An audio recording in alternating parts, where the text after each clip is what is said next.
तो वहीं बीजेपी सांसद सुभाष बराला ने भी जनता टीवी से खास बातचीत की और इस दौरान उन्होंने उपराष्ट्रपति पद के उम्मीदवार राहुल गांधी की बिहार यात्रा और प्रधानमंत्री की दिल्ली एनसीआर को सौगात समेत अन्य मसलों पर राय रखी सुनी। हमारे साथ में बीजेपी सांसद सुभाष बराला जी बात करने के लिए मौजूद हैं। सर, जिस तरीके से प्रधानमंत्री ने कल एक बड़ी सौगात जो है दिल्ली एनसीआर को दी, हरियाणा भी उससे जो है कहीं ना कहीं जो है उसको जो है खूबियां उसकी जो है देखने को मिलती है, नजर आएगी, लोगों का समय जो है बचता हुआ नजर आए, किस तरीके से? देखिए, बहुत बड़ा प्रोजेक्ट कल देश के प्रधानमंत्री नरेंद्र मोदी जी ने जनता को समर्पित किया है।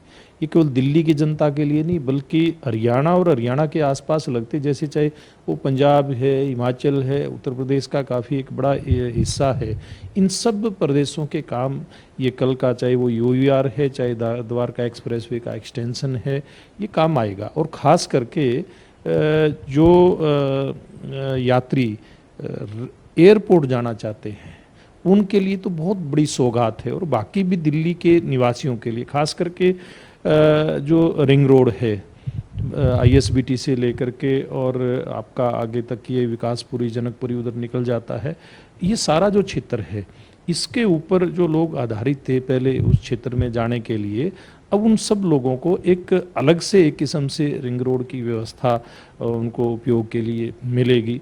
और इसी प्रकार से इसके आगे केएमपी और केजीपी जो बना हुआ है, इन सब के कारण से दिल्ली में जो ट्रैफिक जाम की नौबत आती थी, खास करके बाहरी रिंग रोड इसके आसपास के क्षेत्र में, एयरपोर्ट के आसपास के क्षेत्र में, वो सारी ख़त्म हो जाएगी। और उसके अलावा हमारा फरीदाबाद का जो क्षेत्र है, हमारा गुरुग्राम है, उसकी कनेक्टिविटी बाकी हरियाणा के साथ, खास करके जो करनाल चंडीगढ़ जो जीटी रोड है उसके साथ उसकी कनेक्टिविटी बहुत इजी हो जाएगी। तो इसलिए बहुत लाभ हरियाणा के और दिल्ली के नागरिकों को इससे मिलने वाला है। सर, उपराष्ट्रपति चुनाव के संदर्भ में बात करें, भारतीय जनता पार्टी ने जो है उम्मीदवार का ऐलान कर दिया है, विपक्ष भी अपनी रणनीति जो है बनाता हुआ जो है नजर आएगा। किस तरीके के सहयोग की उम्मीद जो है विपक्ष से करें और किस तरीके से आप इस उम्मीदवार जो चुना गया उसको देखें?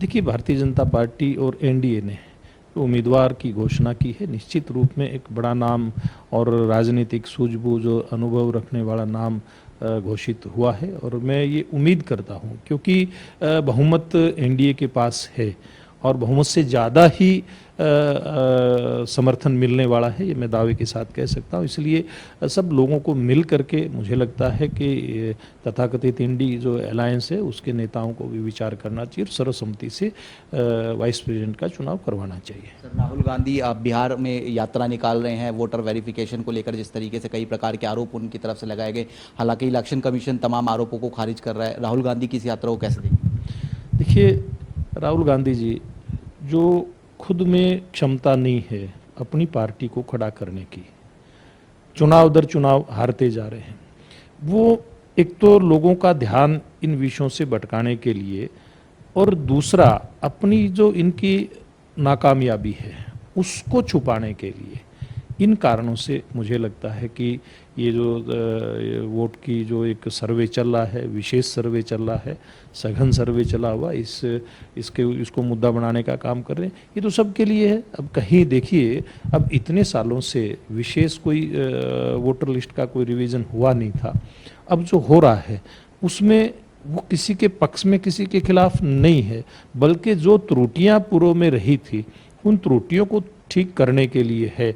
कल चुनाव आयोग ने भी इस बात को बहुत स्पष्टता के साथ देश के सामने रखा है। मैं समझता हूँ बिहार की जनता में ये कहीं कोई मुद्दा नहीं है। ये मुद्दा है तो केवल राहुल गांधी का है, केवल अपनी कमजोरियों को छुपाने के लिए इस प्रकार के विषय वो हवा में उछालते रहते हैं। बहुत बहुत शुक्रिया। तो हमारे साथ में बीजेपी सांसद सुभाष बराला जी थे, जनता टीवी से तमाम मसलों को लेकर खास बातचीत कर रहे थे। कैमरामैन मोहित के साथ स्पर्श शर्मा, जनता टीवी, दिल्ली।